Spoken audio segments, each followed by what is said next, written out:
آپ کو اللہ نے مستثنا قرار دیا ہے۔ اللہ نے کہا ہے بچوں کو، عورتوں کو، اپاہج کو، نابینا کو اللہ کے راستے میں جانے کی ضرورت نہیں، وہ گھر میں رہ کر عبادت کریں۔ لیکن عبداللہ بن ام مکتوم نے فرمایا میرے رب نے جب کہہ دیا ہے فضل اللہ المجاہدین علی القاعدین درجہ، جب ان کو درجہ دے دیا ہے تو اس آیت کی روشنی میں اگرچہ نابینا بھی ہوں میں مجاہد بن کر یہ درجہ بھی حاصل کروں گا۔ میرے دوستوں اور بزرگوں، خلافت صدیقی میں مارکوں میں جاتے رہے، خلافت فاروقی میں بہت بڑا مارکا تھا جس کے لیے حضرت عمر فاروق بڑے فکر مند تھے کہ ایرانیوں کے ساتھ جنگ لڑنی ہے۔ اس موقع پر مسجد نبوی میں عمر فاروق رضی اللہ تعالیٰ عنہ نے خطبہ دیا، فرمایا میرا دل چاہتا ہے کہ میں مدینہ منورہ کی خلافت کو علی کے سپرد کر کے خود اس محاذ پہ جا کر لڑوں۔ یہ قول موجود ہے جس میں حضرت عمر فاروق نے یہ فرمایا اور تمام صحابہ پمائے حضرت علی کرم اللہ وجہہ کے یہ انہوں نے کہا کہ آپ خلیفہ وقت ہیں، مدینہ میں رہیے، ہم جو حاضر ہیں ہمیں اس مارکے میں بھیجیے۔ پھر حضرت عبد الرحمن بن عوف رضی اللہ تعالیٰ عنہ نے حضرت سعد بن وقاص کا نام پیش کیا کہ آپ اس لشکر کے سردار عشرہ مبشرہ کے حضرت سعد بن ابی وقاص کو جو رسول اللہ کے ماموں ہیں ان کو یہ جھنڈا دے دیں۔ حضرت سعد بن ابی وقاص رضی اللہ تعالیٰ عنہ صحابہ کرام کی جماعت لے کر کوفہ پہنچتے ہیں۔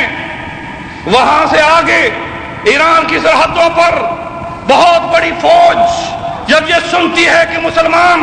اب نصرانیوں سے لڑنے کے بعد، یہودیوں سے لڑنے کے بعد روم بھی فتح کر چکے، بیت المقدس میں بھی جھنڈا گاڑ چکے، اب ایران کی طرف متوجہ ہو گئے ہیں، تو میرے دوستوں اور بزرگوں، اس وقت کے بادشاہ نے رستم نام کے پلوان کو سپاہ سالار بنایا، جس نام پر تم اپنے بچوں کے نام رکھتے ہو۔ جس رستم نے 3000 صحابہ کرام میں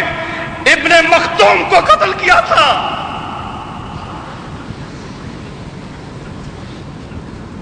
تم بہرام نام کے نام رکھتے ہو،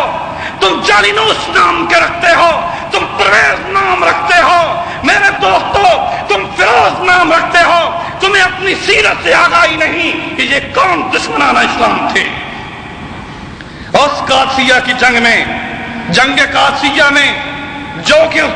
اس دریا کے ساتھ تھی، جہاں پر دریا بہ رہا تھا، ایک طرف سے صرف صحابہ کی 10,000 کا لشکر تھا اور دوسری طرف سے 1,20,000 ایرانی تھے جن کے پاس 33 ہاتھی تھے۔ اس کے علاوہ ان کے پاس گھوڑے تھے، ان کے ہاتھوں میں تلواریں تھیں، 80,000 آدمی زیرہ بختر تھے اور ان میں آواز آتی تھی، خود البدایہ والنہایہ اٹھائیے، اس میں آتا ہے جناب کہ اس جنگ کے اندر 2 آوازیں گونج رہی تھیں، یا تو گھوڑوں کی ہانکنے کی آوازیں تھیں، یا ہاتھیوں کے پاؤں مارنے کی آوازیں تھیں، یا تلواروں کی چلنے کی چھنکار تھی۔ رستم اس جنگ قادسیہ میں حکمران فارس کی طرف سے سپاہ سالار تھا ان موجوسیوں کا، کافروں کا، اس کا وہ سپاہ سالار تھا۔ 1 مہینے تک آمنا سامنا رہا، شدید موسم تھا، مگر مقابلے میں صحابہ کے پاؤں نہیں لڑتے،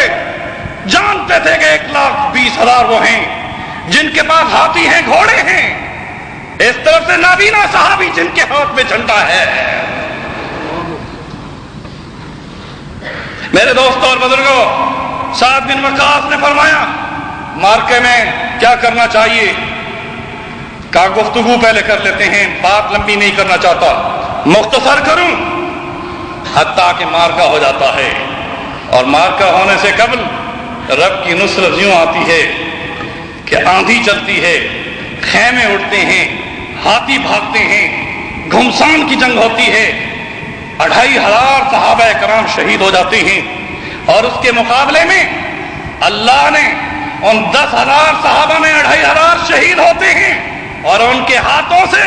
40,000 ایرانیوں کو جہنم رسید کرانا ہوتا ہے. کہ اللہ اکبر. تقابل کیجئے 40,000 دجلہ کے دریا میں 30,000 لاشیں بہ رہی تھیں. اسلامی تاریخ اٹھاؤ. اور رستم کو جب پکڑا مسلمانوں نے، صحابہ نے،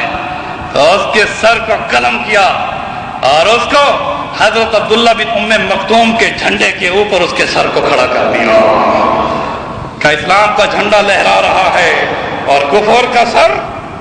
توڑ دیا گیا ہے.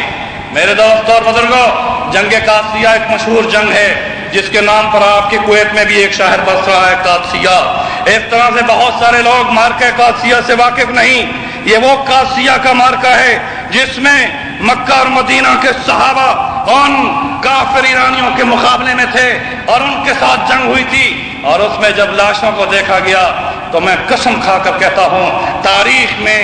ورق کے اندر یہ بات محفوظ ہے کہ ان لاشوں میں نابینا صحابی کی لاش کو جب دیکھا گیا،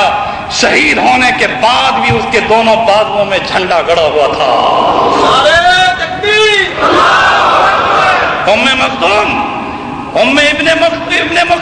ابن ام مکتوم جن کا نام عبداللہ تھا، جن کا باپ کیف تھا، جو قریشی تھے، جو خدیجۃ الکبریٰ کے مامودہ بھائی تھے، یہ شرف تھا، مؤذن رسول تھے. حضور نے اپنی نیابت میں انہیں 13 مرتبہ مصلی رسول پر کھڑا کیا تھا، مگر پھر بھی اس میدان میں کودے اور کہا، اے صحابہ میں آنکھیں نہیں رکھتا لیکن مجھے تم دیکھو گے کہ میں اپنے جسم کو تو کٹوا دوں گا، دونوں صفوں میں کھڑے ہو کر جھنڈے کو نہیں گرنے دوں گا. میرے دوستوں اور بزرگوں، بات سنو، اس بات کو ذہنوں میں لاؤ کہ صحابہ اور اعظم اپنے دلوں میں پیدا کرو. آج بھی آندھیاں اور قدرتی جو اللہ کے لشکر ہیں وہ تمہاری مدد کے لیے تیار ہیں.